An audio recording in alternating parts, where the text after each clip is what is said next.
Para quem não sabe onde vai, qualquer caminho serve. O ditado se aplica a diversas situações cotidianas e na gestão pública não é diferente. Daí a importância de planejar políticas e o orçamento público. Seguindo essa orientação, líderes de setores como transportes, comércio, engenharia, instituições de ensino e gestores acreditam que o Estado do Rio possa retomar o desenvolvimento econômico. Para eles, primeiro, é preciso identificar os potenciais de cada região e, posteriormente, desenvolver ações que possam garantir mais investimentos nos diferentes setores da economia. Outro ponto importante é incluir como prioridade na agenda de governo a qualidade e a transparência dos gastos públicos.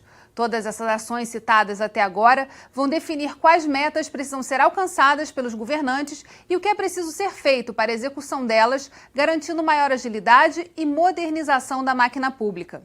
O Rio em Foco Agenda de Futuro está no ar.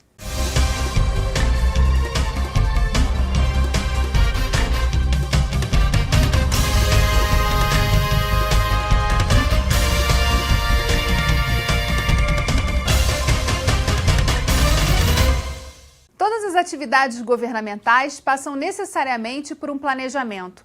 Para administrar, antes é preciso elaborar a estratégia e incluir essas ações no orçamento. Dessa forma, o governo pode se organizar para saber o limite dos gastos e como colocar em prática projetos e políticas. A gente poderia elencar aqui, acho que a gente poderia elencar aqui pelo menos umas 5 ou 6 prioridades que vão desde o desemprego à retomada do investimento. Mas eu acho que o principal, antes dessa discussão, é o planejamento. É o planejamento de todas as ações. Ou seja, a criação de uma agenda consistente de desenvolvimento para o Estado, onde a gente pode estar falando de ter base, inclusive base sólida, jurídica, para que as empresas possam investir no Estado de forma a criar emprego. Então, sempre a solução vai ser criar emprego para alavancar a economia. Desde a criação de leis até como a gente pode estar alavancando alguma indústria. O Rio de Janeiro é vocacionado para turismo. Então, criar uma agenda realmente propositiva, sabendo os tempos necessários, como fazer isso. Então, é uma das coisas que a gente acaba até sentindo falta quando a gente olha várias propostas do que a gente hoje vê por aí e acaba não sentindo falta realmente de uma agenda propositiva que possa alavancar esse crescimento, não só do Estado, como do país como um todo. Eu acho que ninguém administra nada sem antes planejar e elaborar o seu orçamento anual e plurianual para saber o quanto ela tem para gastar, em que ela vai gastar durante o seu período de mandato. Esta é a prioridade mais importante que o planejamento. Entretanto, nós temos, dentro deste planejamento, algumas prioridades que eu acho fundamental. Uma delas é trabalhar o desenvolvimento econômico do Estado. Sem recursos, sem dinheiro, não se faz nada. O Estado do Rio, através dos anos, tem sofrido um esvaziamento econômico muito grande, devido a impostos, devido ao custo da própria vida, das dificuldades, e na medida em que as empresas têm custo alto, eles fogem do Estado. A energia, por exemplo, no Estado do Rio, é a energia mais cara do Brasil. Não só a energia produzida aqui dentro, como o petróleo, oriundo do petróleo, a energia elétrica, como também a falta de uma estrutura mais adequada para que essas empresas desenvolvam. Por exemplo, capital de giro, apoio financeiro das instituições financeiras. Então, isso tudo faz com que a economia não está crescendo. No momento em que ela cresça, automaticamente irá alargar, aumentar a arrecadação de impostos e, consequentemente, o Estado terá mais recursos para poder atender aquelas necessidades prioritárias do Estado. A primeira prioridade é tentar o reequilíbrio do econômico-financeiro das contas públicas e o aumento do nível de segurança pública. Esses dois componentes é que permitirão que o Estado receba investimentos. Enquanto não houver esses dois componentes, nós não vamos conseguir sair da estaca zero. A figura do gestor público é fundamental na execução dessas políticas públicas. A gente precisa olhar com mais atenção para um símbolo que está em toda a repartição pública e que, às vezes, a gente perde a mensagem que está colocado lá. No brasão do nosso estado tem uma frase em que diz gerir a coisa pública com retidão. O que é essa ideia de gerir a coisa pública com retidão? Na nossa visão, a ideia é que nós possamos construir políticas públicas efetivas, uma gestão governamental ágil e um governo aberto. Se nós tivéssemos que dizer a um novo governante como construir um Estado que queremos, nós apostaríamos que seria através desses 3 eixos. Recentemente, a GEST Rio mergulhou sobre esse tema do planejamento e lançou uma publicação chamada Planeja Rio. O que contém essa publicação? O Planeja Rio é um esforço colaborativo realizado pelos gestores públicos do Estado de montar um diagnóstico da administração pública estadual e propor um conjunto de medidas que pode ajudar o próximo governante a modernizar a máquina pública e também permitir que a administração preste políticas públicas de melhor qualidade, um governo mais ágil e mais eficiente, além de ser mais transparente e aberto à inovação e à participação dos seus cidadãos. Agora, essa agenda tem sido debatida também com outras instituições. Quais são as instituições hoje que estão perto, próximas do GEST Rio, se relacionando com ele? Nós temos interface com vários atores da sociedade civil. Um deles é o Fórum do Desenvolvimento, do qual a GEST Rio já faz parte há bastante tempo, mas também temos interlocução com a Casa Fluminense e com outras entidades de representação de servidores públicos do Estado, como os analistas de controle interno e os executivos públicos. Nós também temos interface com o Conselho de Contabilidade e a Ordem dos Advogados do Brasil. A GEST Rio também faz um trabalho muito interessante de diálogos e de capacitação interna, né? De estar colocando esses gestores junto deles e trocando experiências em espaços para poder divulgar as iniciativas, o que está acontecendo em termos de políticas públicas. Como é que tem sido essa troca e esse processo de capacitação permanente? Nós funcionamos muito em rede. E um aspecto importante é que essa rede de gestor permite que a gente faça uma troca de boas práticas e de que nós possamos nos auxiliar mutuamente. É claro que a Associação dos Gestores provoca isso através de suas ferramentas de comunicação, mas a gente entende que tanto a construção de redes quanto a capacitação são aspectos muito fundamentais da gestão pública e que devem ser abraçados pela próxima gestão. Então, a gente já tem alguma experiência prévia, já fizemos algumas capacitações, temos nos especializado em ampliar essa rede, ajudar a fomentá-las, as redes de gestão pública, e nós nos colocamos à disposição do próximo governante. Se ele quiser construir isso, nós seremos parceiros com certeza. Atualmente, o Estado do Rio possui cerca de 280 gestores que atuam em todo o ciclo de políticas públicas, que vai desde a concepção e criação até o monitoramento e avaliação delas. O trabalho desses profissionais também inclui o processo de compras, logística, patrimônio e contratos. E no próximo bloco, como as instituições estão se organizando para entregar uma agenda para o próximo governo. Não saia daí. Rio em Foco aqui, política e economia caminham juntas.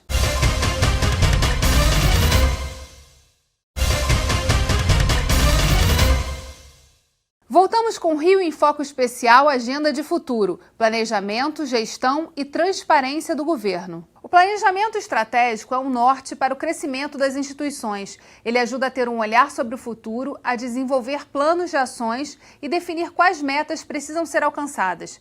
Mas para que todo esse processo tenha resultados positivos, é necessário agilidade e transparência. Nós não podemos ter um processo que venha com um projeto de lei que venha para o Legislativo que leve 1, 2, 3 anos. Nós temos que ter agilidade nas soluções, porque qualquer processo que venha ter uma concessão vai se criar uma comissão parlamentar para verificar se é viável ou não, se está tudo correto ou não. Isso tem que ser rápido, senão não haverá desenvolvimento. Eu acho que a ERJ, ela tem corpo técnico, ela tem conhecimento, ela tem expertise em todas essas áreas.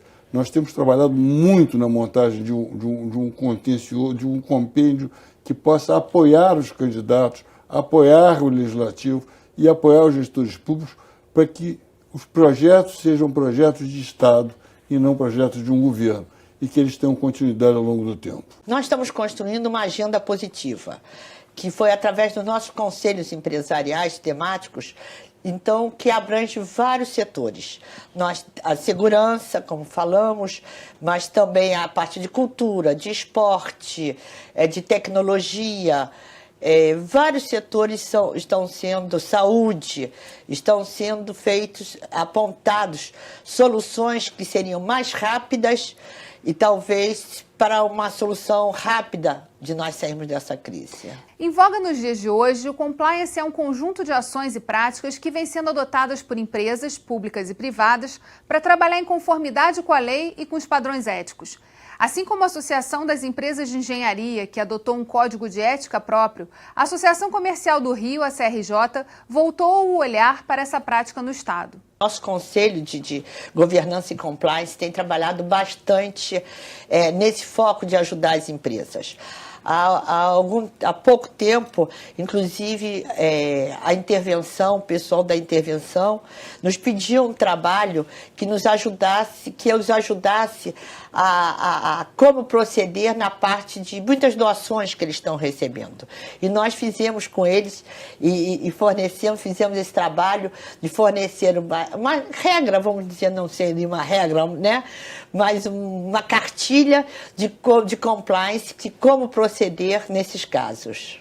É muito interessante porque, na verdade, é juntar a prática e o conhecimento do empresariado para lidar com as situações que acontecem. Exatamente. Nós como temos diversos setores, então, por exemplo, no Conselho de Compliance, nós temos indústria, mas temos bancos, mas temos vários comércios grandes, entendeu? Escritórios de advocacias, quer dizer, que realmente faz essa mescla, mas nos dá uma visão geral do problema. E o Legislativo? De que forma pode atuar para avançar na transparência? Eu acho que é muito importante que os legisladores tenham foco na transparência da administração pública. E, por isso, eu incluo não apenas o Executivo, mas principalmente o Legislativo. Eu percebo que tem um esforço muito grande da divulgação, de melhorar a comunicação. Isso é muito importante e o Fórum, nesse sentido, por ser um articulador de entidades da sociedade civil, tem um papel extremamente relevante. Mas eu acho também importante melhorar a acessibilidade da informação. Por exemplo, o site hoje para consulta de projetos de leis e decretos, a acessibilidade é um pouco difícil.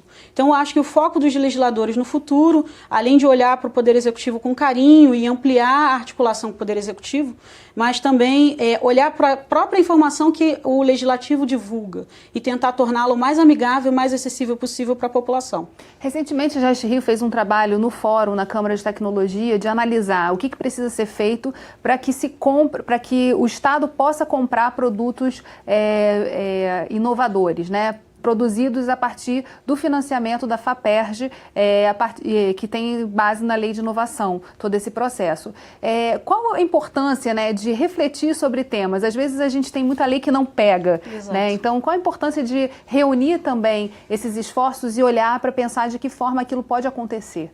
É muito importante que tenham não apenas os marcos normativos, mas que se pense como esses marcos serão cumpridos dentro da administração.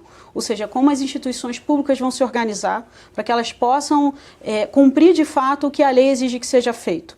Nesse sentido, é muito importante que os diversos órgãos públicos consigam se organizar em redes de inovação, redes de compras, redes de sustentabilidade, como já existem algumas no Estado, mas também é importante que a informação chegue para todos os órgãos públicos e, nesse sentido, uma capacitação permanente e bastante atualizada dos gestores e dos servidores do Estado também é fundamental, e a articulação com a sociedade civil. A gente sabe que o Estado ele pode ser um grande motor da inovação, mas a inovação parte da sociedade. Então, quanto mais diálogo a gente tiver com essas entidades da sociedade civil que estão lá produzindo inovação, sempre puxando para frente, né, fazendo com que as novas tendências e tecnologias sejam aplicadas na prática, quanto mais interface a gente tiver com esses atores, melhor. E no próximo bloco, planos já existentes no estado do Rio e as formas de colocá-los em prática. Rio em Foco aqui, política e economia caminham juntas.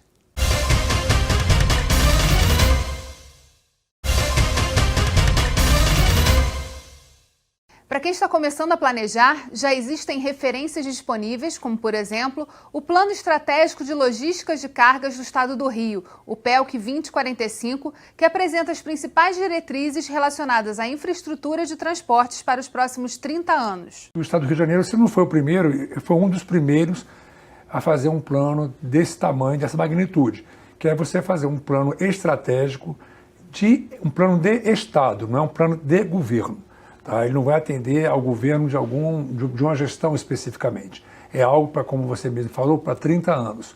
Então foi uma iniciativa do governo do Estado, a Secretaria de Estado de Transportes conseguiu o financiamento do Banco Mundial e chamou as entidades privadas que atuam no setor para contribuírem com esse plano. Então foi um plano a 4 mãos, tá? Não foi um plano do público, é um plano público e privado. E nós realmente desenvolvemos isso, foram debatidos, foram mais de 300 reuniões, se não me engano, por todo o estado do Rio de Janeiro, envolvendo todos os modais de carga, não só rodoviário de cargas, como aéreo, ferroviário, marítimo. Tem 12 pontos de logística muito importantes. Quer dizer, você procurando valorizar esse plano para o futuro, aproveitando o ativo que nós já temos aqui logístico, que é muito importante, é muito de grande envergadura. Nós temos grandes portos aqui no Rio, temos um aeroporto que seria o maior hub do Brasil, que é o Internacional. Temos rodovias, ferrovias, tudo isso para fazer com que o Rio de Janeiro se torne efetivamente uma rótula, quer dizer, um estado que possa fazer com que a sua atividade logística traga investimentos e tributos e trabalhe aqui para o nosso povo fluminense. Um dos principais desafios para a retomada desse setor é a renovação das concessões de rodovias e ferrovias federais. Nós temos problemas graves aqui no Rio de Janeiro. Existe uma estrutura que está desgastada, né? Então você tem as concessões rodoviárias federais, por exemplo, que algumas estão já em final de período de concessão. Começa a ter que haver negociação. É o caso da BR-040, BR-101, BR-116, a 101 até foi renovada há pouco tempo, a ponte foi renovada há pouco tempo. Agora, nós temos um problema gravíssimo do arco metropolitano, tá? Nós temos a estrada de ferro 118 que liga Rio a Vitória, que precisa de caminhar. Quer dizer, então os parlamentares do Rio de Janeiro, tanto os parlamentares que atuam em Brasília, representando no Congresso, como os nossos parlamentares aqui do Estado do Rio de Janeiro, precisam se unir e defender o Estado do Rio de Janeiro.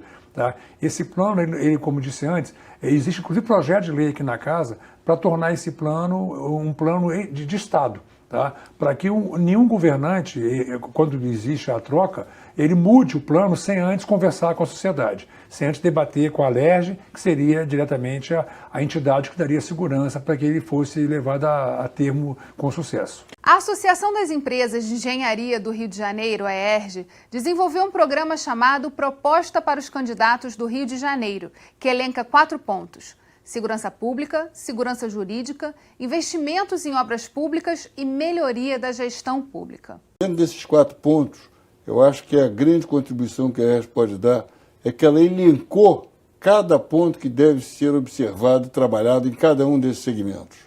Nós estudamos bastante o problema de segurança pública. Quem vai investir no Estado que não tenha segurança pública? E quem vai investir no Estado se não há segurança jurídica, se os investimentos são investimentos de longo prazo? Uma vez que o Estado, considerando a situação financeira que o novo governo vai receber, ele terá o econômico e financeiro, ele vai ter que participar muito do programa de concessões e parceria público-privadas. Mas quem vai investir num projeto de 10, 20, 30 anos se não houver segurança pública nem segurança jurídica? Da mesma forma, a descongestionamento, digamos assim, da gestão das obras públicas é um fato crucial para poder haver o desenvolvimento. A ERJ tem todas as condições de contribuir com as autoridades, como vem contribuindo de alguma forma, propondo soluções, montando modelos. Nós estamos trabalhando hoje em parceria com universidades em busca de melhorar a gestão dos preços públicos. Nós não queremos que os preços sejam reais, nós queremos preços reais. Nós não queremos que haja qualquer desvirtuamento da gestão pública, mas nós queremos que ela seja ágil, nós não queremos que ela se torne cada dia mais burocrática. E você hoje não tem a responsabilização, as pessoas têm medo de serem responsabilizadas. Isso tem que ser descontaminado. E esse é o papel que a ERJ acha que ela pode ajudar muito nesse trabalho todo. É necessário tirar a camisa de força do Estado do Rio. Essa afirmação é do reitor da Universidade Federal Rural do Rio de Janeiro, o FRRJ, com relação à lei do teto dos gastos públicos. Essas questões que nós estamos debatendo aqui são fundamentais. mas é necessário que o poder público tenha uma proatividade um pouco mais significativa. Nos últimos anos, é claro, a crise fiscal e crise política abateu a todos, mas é necessário que as forças políticas legitimadas pelo voto comecem a enfrentar de forma bastante tranquila esse tema do contingenciamento do nosso orçamento. O senhor já falou aqui em alguns momentos da criação de espaços como esse, da importância que tem. Mas em relação ao fórum especificamente, qual a importância de ter e manter esse espaço aberto dentro do Legislativo? É fundamental. Eu acredito que os parlamentares eles têm uma demanda por informações qualificadas bastante grande. Essa experiência que nós temos com os parlamentares, seja do Rio, seja em Brasília, tem sido fundamental. E nós notamos muito a preocupação das forças políticas em entender mais a fundo, não só elaborando diagnósticos, mas elaborando políticas para superar os desafios que o Estado e o país têm. Eu acho que esses fóruns são fundamentais. Essa iniciativa que vocês têm aqui com esse programa, por exemplo, talvez possa ser um ponto aglutinador de experiências muito importantes e relevantes. O Rio em Foco Especial Agenda de Futuro fica por aqui. Na próxima edição desse programa, vamos falar sobre o desenvolvimento do turismo, do interior do estado do Rio e da retomada do setor de óleo e gás como prioridades para a recuperação econômica do estado. Não perca e não esqueça de se inscrever no canal do YouTube do Fórum. Acesse também o nosso site www.querodiscutirmeuestado.rj.gov.br. TV Alerj, o canal do povo fluminense. Até a próxima.